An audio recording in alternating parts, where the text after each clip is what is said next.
Moving on, the Pakistani army chief visited Afghanistan on Monday and offered Islamabad support for the Afghanistan peace process in a meeting with President Ashraf Ghani in Kabul amid growing violence as the United States withdraws its troops. Pakistan is a key player in moves to resolve the conflict between the Western-backed government and the Taliban insurgents.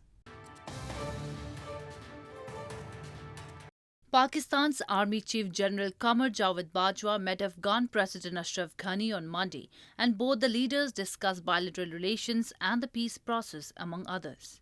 In this meeting, President Ghani said that the role of countries in the region, especially Pakistan, is critical for peace in Afghanistan due to its influence on the Taliban, according to the Presidential Palace statement.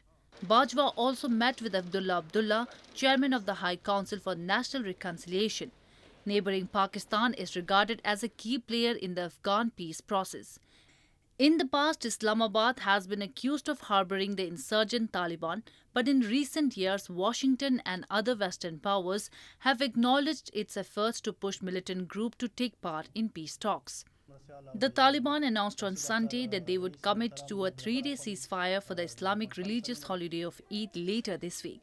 Violence has risen starkly in Afghanistan in recent weeks, with the Taliban launching attacks throughout the country and a huge unclaimed attack taking place on a school in Kabul on Saturday that killed dozens of students. Meanwhile, the United States welcomed the Taliban's announcement of ceasefire and urged it to extend the ceasefire as U.S. troops withdraw from Afghanistan, State Department spokesman Ned Price said on Monday. We note the Taliban has denied involvement in the attack, and we welcome their announcement of a three-day ceasefire over the upcoming Eid holiday. We call on the Taliban and Afghan leaders to engage seriously in the ongoing peace process to ensure the Afghan people enjoy a future free of terrorism and of senseless violence. U.S. condemned the Saturday school attack but was still looking into who was responsible for the attack, Price said. The Taliban has denied involvement in the attack.